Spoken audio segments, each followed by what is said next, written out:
solar electric fan. Charging siya sa solar panel na kasama ng electric fan na binili ko. Pero pwede rin siya isa.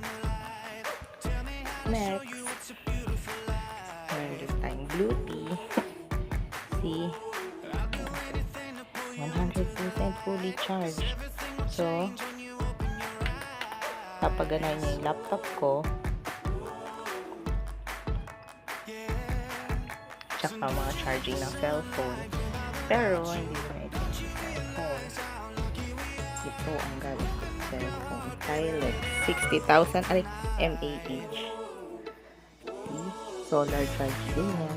Bili lang ng mabiliit na panel. Charging ng diffuser, cellphone, and watch. Wala po akong ginagamit na kuryente. Solar lang. See, 44 ang pinapanas ko kasi 44. 22 lang ang napopas ko. Ang nakasaksak dito ay Delta C.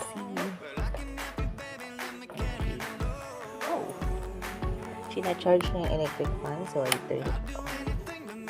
This one is for cellphone charger. Pag sila